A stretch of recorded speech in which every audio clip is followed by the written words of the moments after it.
Haleluya. Selamat pagi saudara-saudara yang dikasihi oleh Tuhan Yesus. Pagi ini kita akan kembali merenungkan firman Tuhan untuk kita lebih mengenal, lebih mengasihi, lebih memuliakan Tuhan dalam hidup kita.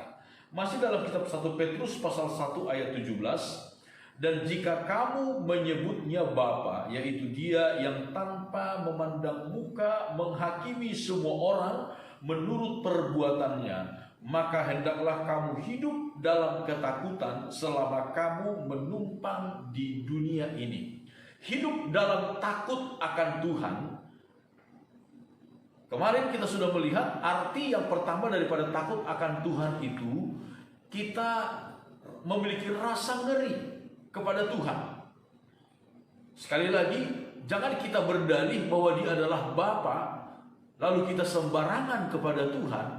Tetapi Tuhan justru mau Dia sebagai Raja yang Maha Besar, kita memiliki rasa takut yang pantas untuk Tuhan.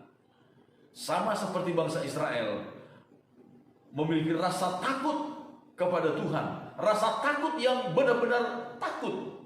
Ketika Tuhan memperdengarkan suaranya secara langsung, ketika Tuhan memperlihatkan kehebatannya secara langsung kepada mereka, Tuhan inginkan ada rasa takut di dalam hati mereka terhadap Tuhan.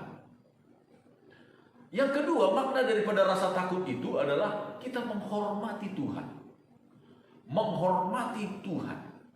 Takut akan Tuhan artinya kita menghormati Dia, saudara-saudara. Tidak menganggap remeh kepada Tuhan. Mentang-mentang Dia sebagai Bapa, lalu kita tidak menghormati Dia. Justru kita harus memiliki rasa hormat yang semakin mendalam, yang semakin tulus kepadanya ketika kita semakin mengenal Dia. Saudara-saudara, rasa hormat kepada Tuhan itu harus memiliki progresivitas, pertumbuhan, kemajuan.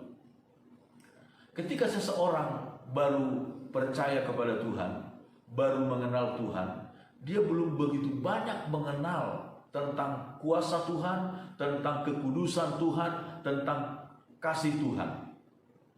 Mungkin rasa hormatnya kepada Tuhan juga belum begitu dalam.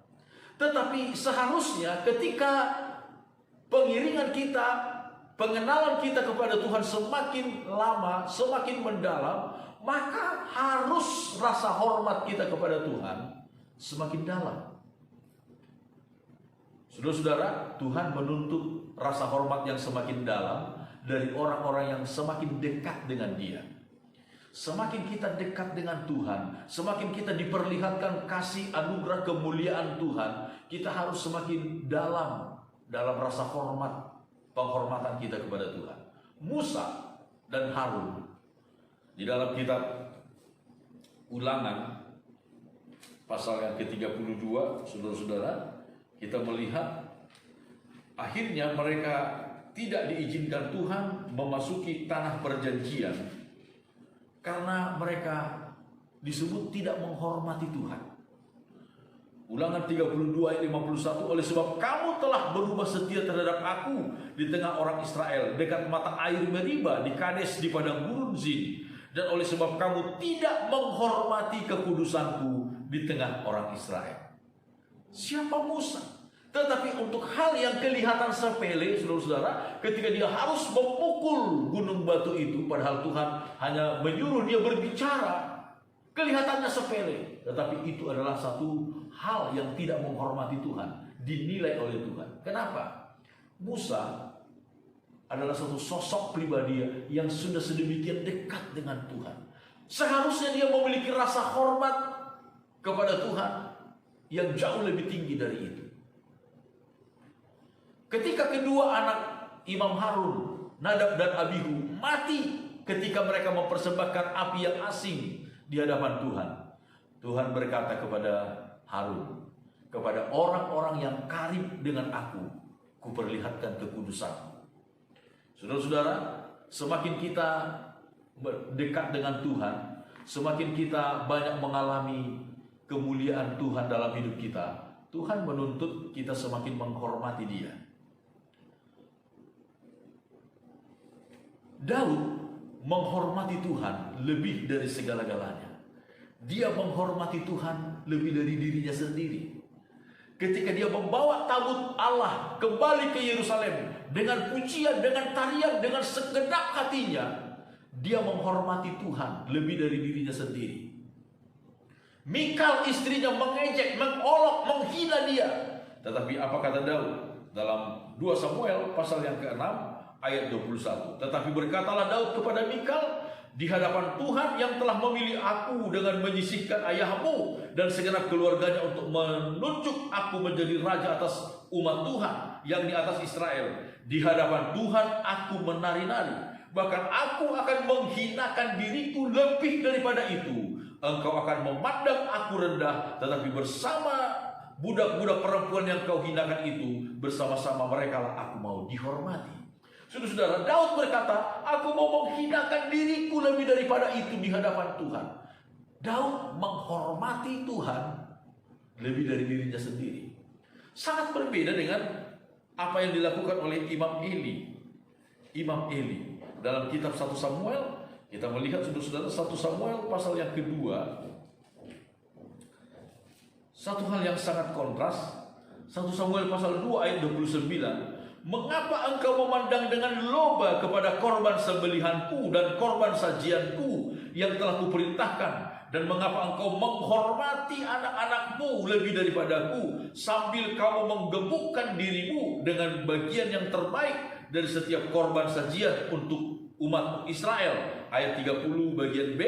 Sebab siapa yang menghormati aku akan kuhormati, tetapi siapa yang menghina aku akan dipandang rendah. Saudara-saudara, luar biasa janji Tuhan. Imam Eli sangat disayangkan, lebih menghormati dirinya sendiri, lebih menghormati keluarganya, lebih menghormati anak-anaknya daripada menghormati Tuhan. Saudara-saudara, kita harus menghormati Tuhan di atas segala-galanya. Ketika kita menghormati Tuhan di atas segala-galanya, ini janji Tuhan, siapa yang menghormati aku akan kuhormati. Tetapi siapa yang memandang rendah kepadaku akan dianggap hina. Siapa yang menghina aku akan dianggap rendah. Saudara-saudara, maukah kita dihormati oleh Tuhan? Kalau Tuhan memberikan kita penghormatan, saudara-saudara, Tuhan mengangkat kita.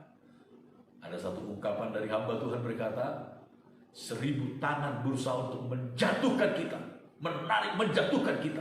Tapi kalau tangan Tuhan yang mengangkat kita akan terangkat. Sebaliknya 1000 tangan coba untuk menopang, mengangkat kita.